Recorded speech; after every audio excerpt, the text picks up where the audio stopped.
Everyone, welcome to HD trader academy. আমরা একটা running trade চলছে, প্রায় আমাদের সেখানে প্রায় 70%-এর কাছাকাছি আমরা রিটার্ন জেনারেট করতে পারছি, প্রায় 70%-এর কাছাকাছি। আমাদের বাইং হয়েছে কত না 23,850 কল অপশান আমরা বাইং করেছি। প্রায় আমাদের বাইং হয়েছে 171 টাকাতে, আমাদের রানিং চলছে 291 টাকা। আমাদের কোয়ান্টিটি কত আছে না আমরা 4টা কোয়ান্টিটি মানে 4টা লট আমরা ইউজ করেছি। ওকে, 260 কোয়ান্টিটি আমাদের এই ট্রেডে রানিং চলছে বর্তমান যদি আমরা প্রফিট দেখি, আমাদের রানিং প্রফিট চলছে কত 30,000, প্রায় 30,000 টাকার কাছাকাছি আমাদের রানিং প্রফিট চলছে। এই ট্রেডের পেছনে লজিক কী আছে, কেন আমরা এই ট্রেডে হোল্ডিং করে আছি, টোটাল আমরা লজিক আমরা এক্সপ্লেন করছি। চলুন চার্টে গিয়ে। টোটাল আমাদের লাইভ মার্কেট ছিল কটা থেকে কটা পর্যন্ত না, আমরা 8:50 থেকে আমাদের প্রত্যেক দিন লাইভ মার্কেটে ক্লাস হয়। 8:50 থেকে আমরা 10টা 10:30 পর্যন্ত লাইভে ছিলাম।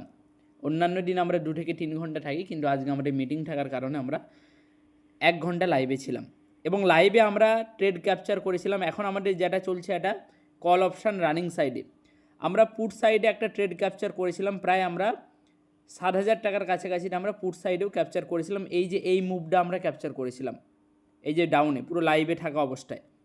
মার্কেট প্রথমে কি করেছিল না, মার্কেট 9:15 একটা জায়গাতে ওপেনিং হলো। ওপেনিং হওয়ার পরে আমরা এখানে ওয়েট করেছিলাম।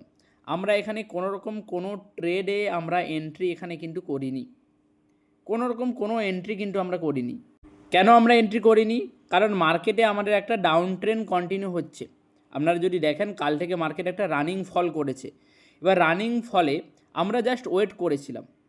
কেন না, মার্কেটে এখানে দেখুন রানিং ফলে কিন্তু মার্কেট অলরেডি কালকে ফল করেছে, মার্কেট পুরো দেখুন হাই থেকে লো পর্যন্ত যদি আপনারা দেখেন, আগামীকালকে যে ফলটা হয়েছে ভালো করে দেখুন, দেখতে পাচ্ছেন এই যে রানিং ফল। তো মার্কেট কিন্তু ডাউনে যাবে না আজকে, কারণ মার্কেটে কালকে যেহেতু এত বড় ফল করেছে, সেখানে মার্কেটে আজকে সবাই কি করবে না, ডাউন সাইডের জন্য প্রত্যেকে বসে থাকবে। আবার কি করবে, মার্কেটে আবার অনেকে থাকবে একটু বেশি বুদ্ধি খাটাবে, কি না মার্কেটে রিভার্সাল ধরবে, বলবে মার্কেট আর কত নিচে নামবে, একটু উপরে উঠবে। এবার মার্কেটকে তো দুইজনকে ট্র্যাপ করতে হবে, মার্কেটকে দুই দলকে পুরো একদম বিভ্রান্ত করতে হবে। তো মার্কেট কি করলো, সবার প্রথমে আপসাইডে গেল। আমরা কিন্তু তখনও এখানে কোনো লাইভে এখানে ট্রেড করিনি, এবং আমি আমার স্টুডেন্টদেরকে আমি প্রত্যেককে বারণ করেছি যে কোনোরকম আমরা এখানে এই মুহূর্তে ট্রেড করব না, আমরা অপেক্ষা করব। তো মার্কেটে এখানে কি হলো না, আমরা যদি 1 মিনিটে আসি তাহলে আমরা ভালো জিনিসটা বুঝতে পারবো। 1 মিনিটে আমরা ট্রেড করেছিলাম। 1 মিনিটে আমরা যদি দেখি মার্কেট ওপরে যেতে মার্কেট এখানে কি করলো না, পজ করলো। ওপরে আমাদের একটা রেজিস্ট্যান্সও ছিল, মার্কেট এখানে পজ করলো। ওকে, এবার মার্কেট এখানে দাঁড়িয়েছে মানে মার্কেটে অনেকে ভাবছে মার্কেট এখানে আপসাইডে যাবে, আবার অনেকে এতদিন ধরে যে মার্কেট ডাউনে শিফট করছিল, মানে অনেকে ভাবছে যে মার্কেট ডাউনেও যাবে। তো সবার প্রথমে মার্কেটের সেন্টিমেন্ট কী ছিল না, ডাউন। সবাই ভাবলো যে মার্কেট ডাউনে যাবে, কিন্তু সবাইকে ভুল প্রমাণিত করে মার্কেট কি করলো না, স্ট্রং ক্যান্ডেল দিয়ে মার্কেট আপে যাচ্ছে। এবার সবাই এখানে কি করছে, যে মার্কেটে আপসাইডে যাবে বলে সবাই এখানে এবার আপসাইডের পজিশান হোল্ডিং করছে। এবার মার্কেট কিন্তু যদি আপসাইডে যাওয়ার হতো তাহলে মার্কেট এখানে দাঁড়াতো না, মার্কেট এখানে চলে যেত। কেন বলো তো? কারণ মার্কেটে মাল্টিপল লিকুইডিটি কিন্তু আপসাইডে এখানে ছিল। মার্কেট যদি এখান থেকে বেরানোর হতো, মার্কেট কিন্তু ফাটিয়ে বেরিয়ে যেত, কিন্তু মার্কেট এখান থেকে বেরাতে চায়নি, মার্কেট এখানে সাইডওয়েজ করে দিল। এইবার সেখান থেকে আমরা কি করলাম না, আমরা সাইডওয়েজ জোনটাকে আইডেন্টিফাই করলাম এবং আমরা এখানে লো ব্রেকে আমরা ডাউন সাইডের এই ট্রেডটাকে আমরা ক্যাপচার করেছি। আমরা এই যে ডাউন সাইডে এত দূর পর্যন্ত মার্কেট এলো, আমরা ডাউন সাইডে এই ট্রেডটা প্রায় আমরা 10,000 টাকার কাছেতে আমরা ফার্স্ট ট্রেডে পুট সাইডে ক্যাপচার করেছিলাম লাইভে থাকাকালীন। ওকে, তারপরে মার্কেট কি হলো না, তারপরে মার্কেট ডাউনে আসার পরে এবার মার্কেটে রিভার্স করলো। এবার আমার আপসাইডে লিকুইডিটি পড়লো, অ্যান্ড ভোরে প্রিভিয়াস যে লিকুইডিটি ছিল, এই যে এখানে লিকুইডিটি, দেন আমাদের এই যে এপাশে লিকুইডিটি, এই সব লিকুইডিটিগুলো আপসাইডে পড়ে আছে। অ্যান্ড আপনারা যদি দেখতেন ব্যাঙ্ক নিফটির ওয়াই, আমরা লাইভে ব্যাঙ্ক নিফটির ওয়াই সম্পর্কে আমরা ডিসকাস করেছিলাম, ব্যাংকের ওয়াই সম্পর্কে।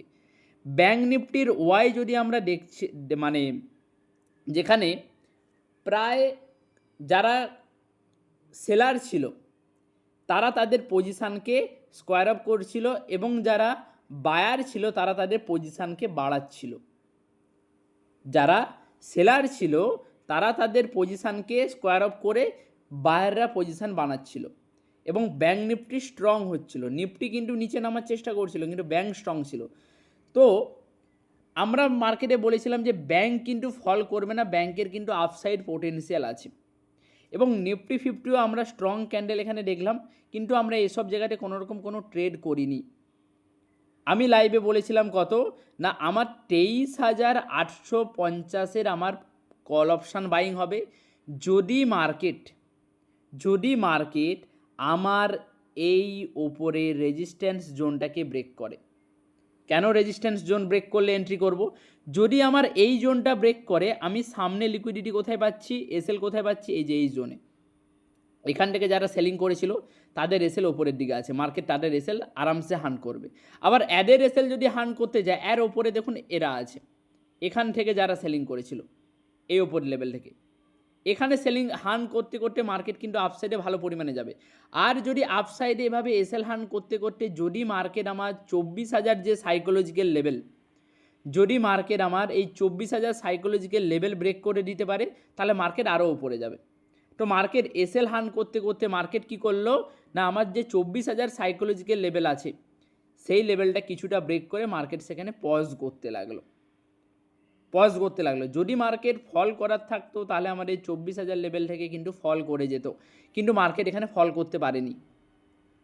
মার্কেট তারপরে আবার কি করলো না, আবার আমার 24,000 লেভেল যা ব্রেক করলো, মার্কেট আমার নেক্সট যে আমাদের রেজিস্ট্যান্স ছিল, নেক্সট রেজিস্ট্যান্স পর্যন্ত পুরো র্যালি করলো।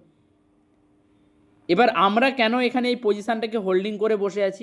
আমাদের রানিং প্রফিট দিচ্ছিল প্রায় 30,000 টাকার কাছাকাছি। কেন আমরা এই পজিশানটাকে আমরা হোল্ড করে বসে আছি? দেখো, মার্কেট যেহেতু আমার কোথায় যাচ্ছে, মার্কেট আমার যেহেতু কোথায় আছে 24,000 সাইকোলজিক্যাল লেভেলের ওপরে, মার্কেট যতক্ষণ আমার 24,000 সাইকোলজিক্যাল লেভেলের ওপরে আছে, আমার ভয় পাওয়ার কোনো টেনশান নেই। আমার এসএল সেট করে আমি চুপচাপ বসে থাকবো। মার্কেট যতক্ষণ এর ওপরে যাবে ততক্ষণ আমি এটাকে হোল্ডিং করে রাখতে পারি, কিন্তু আমরা প্রফিটটা বুকিং করে নেব। প্রায় আমাদের 70% কাছাকাছি আমাদের প্রফিট চলছে, আমরা বুকিং করে নেব মার্কেটে।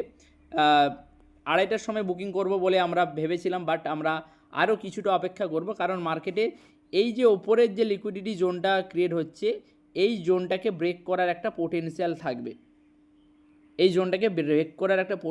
থাকবে, তাই আমরা কিছুটা হোল্ডিং করে বসে আছি। ওকে, আর যদি মার্কেট এখান থেকে ফল করে, যদি মার্কেটকে আমরা দেখি 24,000-এর নিচে ফল করতে শুরু করেছে, আমরা এখানে আমাদের পজিশানটা স্কোয়ার আপ করে দেবো, এসএল ট্রেল করে আমরা স্কোয়ার আপ করে দেবো। এই হচ্ছে আমাদের ভিউ। ওকে, মার্কেট আগের দিন পুরো ফল করেছিল, আবার আজকের দিন মার্কেট সেটাকে রিকভার করে দিল। ওপরে যা লিকুইডিটিগুলো আছে সেগুলো হান করেছে, এবং মার্কেট যদি আমাদের এই লেভেলটা ব্রেক করতে পারে, মার্কেট যদি আমাদের এই যে লেভেল আছে 24,100, এই লেভেল যদি ব্রেক করতে পারে, মানে কালকে যেখান থেকে আমরা ফলটাকে ধরেছিলাম সেই লেভেল যদি ব্রেক করতে পারে কোনো কারণে, মার্কেট তাহলে এখান থেকে আরও 100 থেকে 150 পয়েন্ট আপসাইডে যাবে। এবার মার্কেটে আমাদের তাহলে মেন এখন লেভেল কোনটা না, 24,100। প্রত্যেকে মার্কেটের স্ট্রাকচারকে বুঝুন।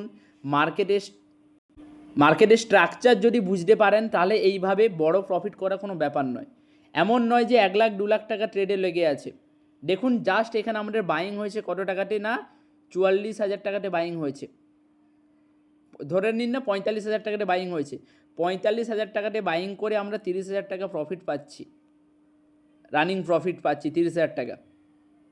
এটা আমাদের 35,000 পর্যন্ত গিয়েছিল, 35,000 টাকা পর্যন্ত প্রফিট গিয়েছিল।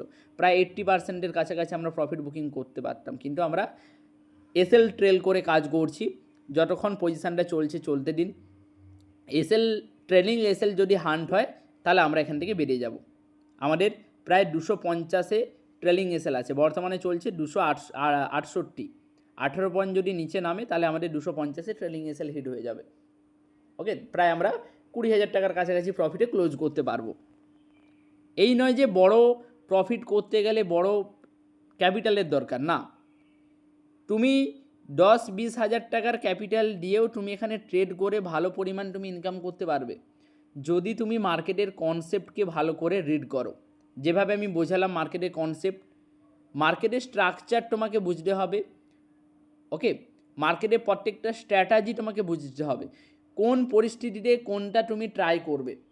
মার্কেটে প্রত্যেক দিন সেমভাবে কাজ করা যায় না, মার্কেট প্রতিনিয়ত চেঞ্জ হচ্ছে, তোমাকে মার্কেটের স্ট্র্যাটাজি প্রতিনিয়ত চেঞ্জ করতে হবে, মার্কেটের সিচুয়েশান অনুযায়ী তোমাকে মার্কেটের স্ট্র্যাটাজি অ্যাপ্লাই করতে হবে।